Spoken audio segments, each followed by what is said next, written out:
Yo, what's going on YouTube? It is your boy GZTV. I'm kind of going to be doing my videos rapid fire, so good thing for you guys. You should be getting content super quickly. But first, here we are to talk about The Sopranos. We're here with the 55th episode, the third of the 5th season. And yeah, the reason I have to kind of go quickly is because in like less than 2 hours, the Clippers-Bucks play at 2. That game will go till 4:30, and I mean, I'm probably going to leave town to go back to college by like 6, so I'm probably going to watch that game, eat dinner after, pack my bags, and get the hell out of here. But in this time frame, I have to get this video out. I have to get a movie review for the Wonka movie that I just watched on Max, and I also have to watch my episode of The Sopranos. So when I get back to my room, I don't really have much to do. I'll also probably work on some fucking homework too. Good God, I'm getting killed by that. But let's get into it. So, kind of talking about what happened, and then, there's a couple new characters, I think, one or two, I don't know, but let's get into it. So, Sal Vitro, a gardener who has been working in a particular neighborhood for decades, is told by Feach that the neighborhood now belongs to his nephew, Gary LaManna. It never did. Sal Vitro, like all this time, has always handled the yards in this neighborhood or whatever, but I don't fucking know. Like, Feach feeling like entitled because he just got out of prison, that doesn't really make sense to me. And Paulie has a really nice confrontation with him. We'll get to that. So when Sal rebuffs him, Feach viciously breaks his right arm before Tony B intervenes, reminding him that he is on parole. You can't fucking hit people when you're on parole. You can't go out there, do all this crazy gangster shit. You can't go back to your old ways. You have to fucking clean up for a while at least, Get the feds off your case. So yeah, Paulie learns about the assault and tells Sal that for a few percentage points, he can put things right. If he can give him a little bit of what he makes out of this business, he can help it. He knows this guy that assaulted him. And yeah, so Paulie visits Feach at his legitimate business, which is a bakery. So yeah, obviously when you get out of the can, you have to get something legit, or else, again, the feds are going to be on your case. You have to kind of live a natural life. Feach angrily tells him to get out. Get the fuck out of here. I'm older than you. I've been around longer than you. Kind of pulls a seniority card. I know how this fucking works. And like Paulie, to an extent, doesn't really realize how big of a deal Feach is to this family, because he wasn't really like going crazy when he got incarcerated, to be honest. But or going crazy for the family when he was incarcerated. So he doesn't really understand that. So Paulie then finds Gary and his brother at work, assaults them both, then empties Gary's wallet. He orders Gary to give him a cut of his profits to pay Sal's medical bills for the suffering. $1,200. Paulie's a little fucking crazy here. $1,200 is kind of crazy for a fucking broken arm, but whatever. He's kind of a savage, so I kind of like, as reckless as Paulie has been recently on the show, I kind of like what his character has turned into. So yeah, I mean, it's really not bad. In a sit down, Tony rules that the neighborhood should be divided equally between Gary and Sal. So they have a meeting about it, like, just split it in half. Like, that's the simple solution. When Paulie informs Sal, he tries to hide his disappointment. And it's like, well, I've been working in this neighborhood all these years, and now you're just going to take it away from me. This is my living. This is how I feed my children and my family, It's kind of fucked up, but you gotta take what you can get. Paulie adds that he will have to provide free services at the homes of some friends of ours, including Tony and Johnny, whose lawn is huge, which is kind of fucked up. Like, why couldn't they just pay him to do that as like a charity, to feel fucking bad for the guy? Like, come on, what a fucking asshole, you know what I mean? So yeah, not only does he get negotiated out of this neighborhood like halfway, but he doesn't even get paid for doing all these other lawns. It's like, dude, come on. But tensions rise in New York as loan shark Lorraine Caluso and her boyfriend Jason Avenina collect debts and pass payments up to Little Carmine. They're attacked by 3 of Johnny's men: Phil, his brother Bill, and Joey Peeps. So Phil subjects Lorraine to a mock execution.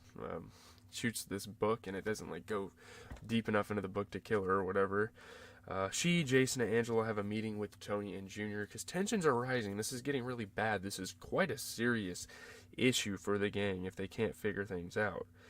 So Tony recommends that the Lupertazzi family formed a triumvirate composed of Johnny, Carmine, and Angelo.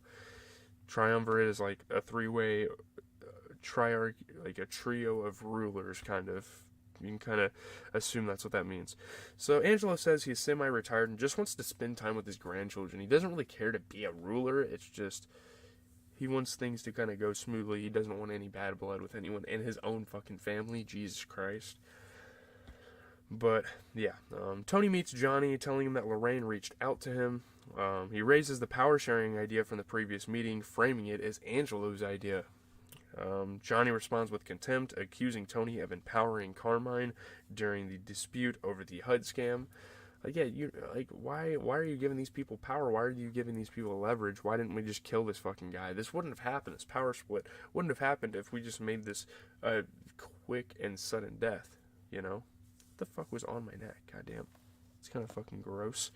But, alright, whatever. So, during a later sit down with Johnny, Tony is accompanied by Christopher, which ends up being a big mistake, and it is kind of fucking funny. Who, despite Tony's instructions, intervenes. Johnny angrily shouts at them, and the sit down fails. He's like, oh, I gotta get a fucking opinion from everyone? Get the fuck out, then. It's kind of fucking funny, honestly. So, and then Tony mends fences with Artie Bucco, who is still holding a grudge over the loan incident. Why is he holding a fucking grudge? He was the one that owed money. I don't know. That was kind of a weird situation between the two, but it is what it is. I don't really remember that incident all that well. It wasn't too major on this show, but yeah. He offers Artie one of the bedrooms in his mother's house since Artie has run into problems with his living arrangements. After some hesitation, he accepts. He's like, oh, okay, whatever, I can stay with you, and we can, kind of reconcile, become friends again. So, Junior's dementia is gradually worsening, and this is debatably one of, the biggest storylines of this entire episode, is what the fuck is going on with Junior. One afternoon, he wanders out in a bathrobe and drives to Bloomfield Avenue, where his brother Johnny Boy once had a family hangout at this, old church, that's where they used to hang out or whatever, and you'd have all the mob guys come there. But it's not a hangout anymore. It is now a storefront church, and he is kicked out. Befuddled, Junior forgets where his car is parked and walks aimlessly. He thinks it got stolen, but no, it's really just his dementia not remembering where he parked his own car. So after dark, 2 Newark policemen discover him and drive him home. And this is honestly a bad thing, because when you're on parole and when you get out on bail and you do all this stuff, you can't get out of your house for a certain amount of time. That's especially if you're involved with racketeering and in this case all this organized crime. But yeah, Janice and Bobby discuss his condition with Tony, but this escalates into an insane argument between the 2 siblings over old wounds. It's super petty stuff. Janice slaps Tony and he starts choking her. Yeah, I don't know, man. As Bobby and Artie try to break up the fight, Artie gets hit in the eye by Janice's elbow. That was kind of fucking funny, but he kind of caught a stray there. Janice runs out of the house crying. I mean, she's always been kind of a whiner. She's always been kind of an annoying character, but she's she definitely brought up some good points about Tony, I'm not gonna lie. She definitely had some things to say that were quite true, honestly. But later, in a chance encounter, Junior's neurologist explains to Tony that Junior's behavior may have been due to his infarcts, mini strokes, that he has. Tony visits Junior and asks him why he doesn't think about anything nice. Why, every time you remember something, it has to be some rude shit. Don't you love me? Tony asks. Junior doesn't answer, and they both quietly tear up. It kind of, at first, I don't know if he's crying at the movie that he's watching or he's crying at Tony, because it feels like they're just drifting farther and farther apart. Tony's getting involved in other things, and he can't see Junior as much. So the relationship is definitely in an interesting spot. Can't wait to watch how that kind of develops. But let's, some new characters. Obviously, we met Sal Vitro, who's a gardener helped by Paulie, who becomes indebted to the DeMio crime family, and that's not good. He's almost like the store owner that was helping them bring in those expensive waters. I can't remember what his name was.